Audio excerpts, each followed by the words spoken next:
আসসালামু আলাইকুম everyone, welcome back to my channel G and I কাপুস ডায়েরি। কেমন আছেন সবাই? আশা করি আল্লাহর অশেষ রহমতে আপনারা সবাই অনেক বেশি ভালো আছেন। আলহামদুলিল্লাহ, আমরাও ভালো আছি। চলে আসলাম নতুন আরও একটি ব্লগ নিয়ে। আশা করি ব্লগটি আপনাদের কাছে ভালো লাগবে। ভিডিওর শুরুতে দেখতেই পাচ্ছেন আমি এখানে আম নিয়ে নিয়েছি অনেকগুলা। এগুলা দিয়ে কি করব সেটা আপনারা নিশ্চয়ই বুঝে গিয়েছেন। এই আমগুলা দেখতে পাকা মনে হলেও এগুলা কিন্তু কাঁচা আম। উপর থেকে আমগুলা দেখতে একদম পাকা আমের মতো লাগলেও এগুলা কাঁচা আম। তো দেখতেই পাচ্ছেন আমি আমগুলোর খোসা ছাড়িয়ে নিচ্ছি। আমি এখানে প্রায় 2 কেজির মতো কাঁচা আম নিয়ে নিয়েছি। এগুলা দিয়ে আমি আমের আচার বানাবো, মিষ্টি আচার সেটা বানিয়ে নিব। খুব সহজে একটা আচার বানাবো। আজকে আমি আপনাদের সাথে কাঁচা আমের আচার রেসিপি শেয়ার করব। খুবই সহজ এই আচারটা বানানো, যে কেউ বানিয়ে নিতে পারবে আর খুবই কম উপকরণ দিয়ে।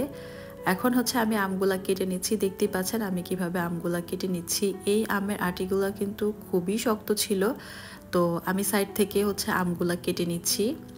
আর দেখতেই পাচ্ছেন আমার কিন্তু এই আমগুলা কাটতে অনেক বেশি কষ্ট হয়েছে, কারণ আটি এত বেশি শক্ত ছিল যে আমটাই আমি কেটে নিতে পারতেছিলাম না। তো দেখেন আমের আটি থেকে আমি আমগুলো কেটে নিচ্ছি কিভাবে। এই আচারটা বানানোর জন্য একটু বড় বড় করেই আমটা কেটে নিতে হবে। আমি যেভাবে কেটে নিচ্ছি ওরকম করে কেটে নিলেই হবে। তো এই তো আমি সবগুলো আম এরকম করে কেটে নিব।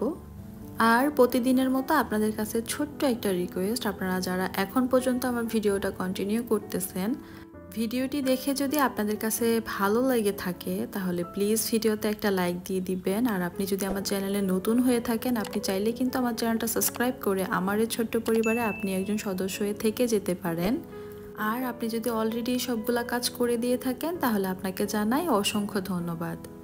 আপনাদের সাথে গল্প করতে করতে এদিকে কিন্তু আমি আমগুলা কেটে নিয়েছি। তো দেখতেই পাচ্ছেন আমি সবগুলা আমই কেটে নিয়েছি, আর আমের আটিগুলো আমি আলাদা করে সরিয়ে নিয়েছি, শুধু আমগুলা নিয়েছি আমি।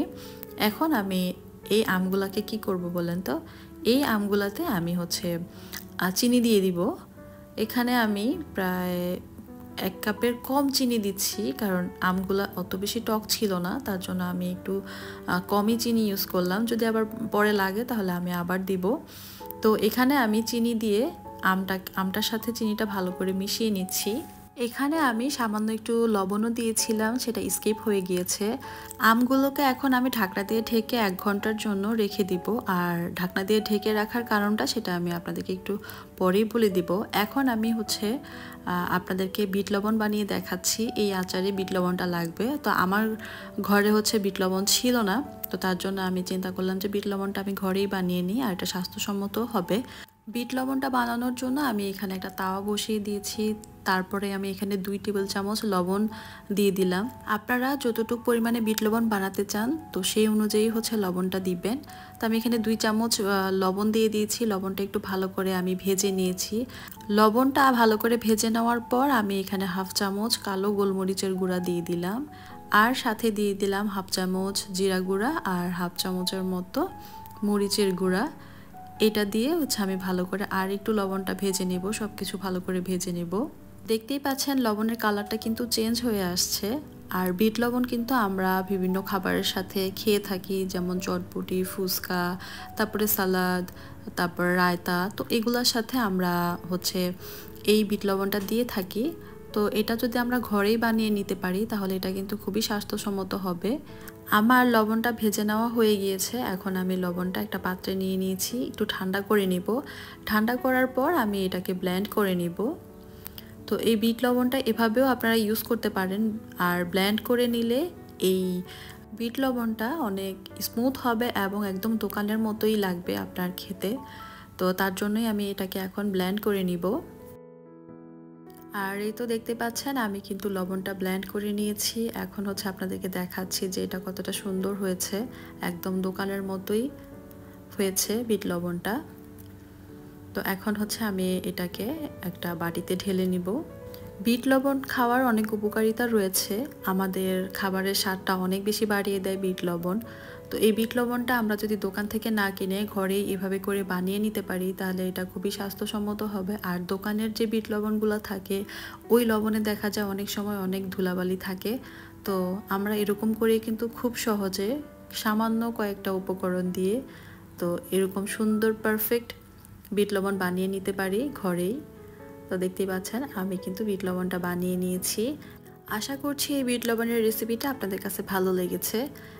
এখন আমি আচারের জন্য একটা মশলা বানিয়ে নিব। মশলাটা বানানোর জন্য এখানে আমি 3টা শুকনো মরিচ নিয়ে নিয়েছি গোটা জিরে এবং গোটা ধনিয়া 1 চামচ করে সবগুলোই নিয়েছি।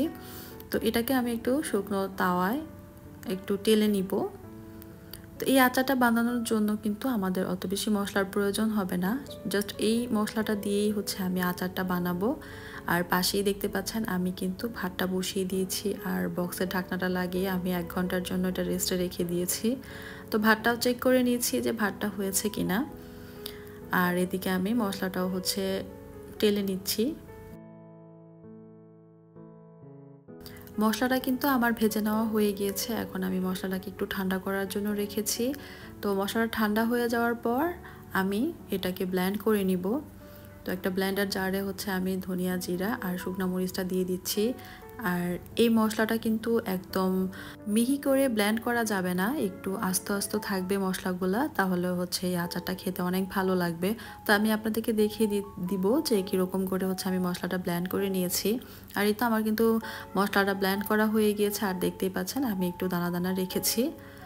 তো এই তো এখন হচ্ছে আমি আপনাদেরকে দেখাবো যে আমি 1 ঘন্টা আমটাকে ঢাকনা দিয়ে ঢেকে কেন রেখেছিলাম। আর এই তো দেখতে পাচ্ছেন এই কারণেই আমি রেখেছিলাম যে আমটা থেকে অনেকটা পানি বের হয়েছে, দেখতেই পাচ্ছেন।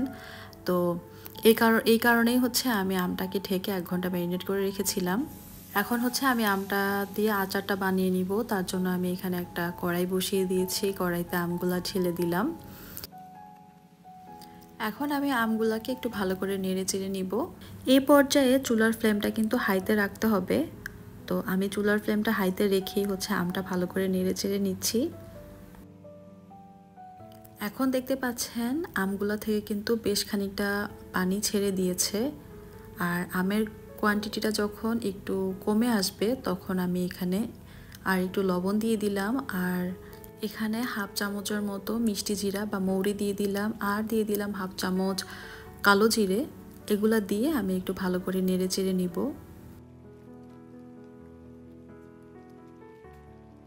আর এখন আমি আমার বানানো সেই বিট লবণটা থেকে সামান্য একটু বিট লবণ দিয়ে দিচ্ছি।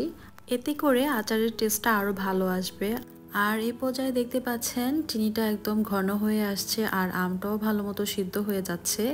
এখন আমি আগে থেকে যে বানিয়ে রেখেছিলাম মশলাটা আচারের জন্য, সেই মশলাটা থেকে 2 চামচ মতো মশলা দিয়ে দিব আমি এখানে। আমের সাথে মশলাটা ভালো করে মিশিয়ে নিতে হবে। এই পর্যায়ে গ্যাসের ফ্লেমটা কিন্তু আমি মিডিয়ামে রেখেছি।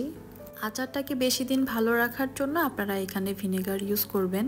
আমার যেহেতু 2-1 দিনের মধ্যেই খাওয়া হয়ে যাবে, তার জন্য আমি আর এখানে ভিনেগারটা ইউজ করলাম না। এখন এখানে আমি আরও একটু মশলা অ্যাড করে দিলাম, দিয়ে ভালো করে নেড়ে চেড়ে নিচ্ছি। আচারটা রেডি হয়েছে কিনা সেটা বোঝার জন্য কি করব সেটা হচ্ছে আমি এখানে আচারের যে ঝোলটা সেটা সামান্য একটু নিয়ে প্লেটে ঢেলে দেখব যে এটা ঝোলটা যদি তাড়াতাড়ি গড়িয়ে পড়ে তাহলে আমার আচারটা এখনও পারফেক্টলি রেডি হয়নি। যদি আস্তে আস্তে গড়িয়ে পড়ে তাহলে এটা বুঝতে হবে যে এটা রেডি হয়ে গিয়েছে। তো আমি আরও একটু কুক করব আচারটা। দেখতে পাচ্ছেন আমগুলো কিন্তু খুব সুন্দরভাবে সেদ্ধ হয়ে গিয়েছে, কালারটা চেঞ্জ হয়ে গিয়েছে আমের। কড়াইয়ের গায়ে যে চিনিটা লেগে আছে সেটা কিন্তু আপনারা তুলে ফেলবেন গরম অবস্থায়, ঠান্ডা হয়ে গেলে কিন্তু এটা শক্ত হয়ে যাবে, আপনারা তুলতে পারবেন না। আর এখন আমি ফাইনালি চেক করব যে আমার আচারটা রেডি হয়েছে কিনা। তো আমি সামান্য একটু ঝোল নিয়ে প্লেটে ঢেলে দেখলাম যে এটা আস্তে আস্তে গড়িয়ে পড়ছে, তার মানে আমার আচারটা পারফেক্টলি রেডি হয়ে গিয়েছে। আর যখন আর একটু ঠান্ডা হয়ে যাবে আচারটা তখন কিন্তু এটা আরও ঘন হয়ে যাবে। তো তার জন্যই আমি চুলার ফ্লেমটা বন্ধ করে দিয়েছি। এখন আমি একটা প্লেটে এটা সার্ভ করে নিচ্ছি আচারটা। আর দেখতেই পাচ্ছেন কতটা লোভনীয় হয়েছে আমার এই কাঁচা আমের মিষ্টি আচারটা। এই আচারটা কিন্তু খেতে বেশ দারুণ লাগে। খাবারের শুরুতে বা খাবারের শেষে আপনারা এই আচারটা খেতে পারেন বা শুধু শুধু এভাবেও খেতে পারেন। এই আচারটা এত মজার, এই আচারটা খুবই সহজ একটা কাঁচা আমের মিষ্টি আচার রেসিপি শেয়ার করলাম। দেখতেই পাচ্ছেন খুবই কম উপকরণ দিয়ে খুব সহজে হচ্ছে আমি এই আচারটা বানিয়ে নিয়েছি।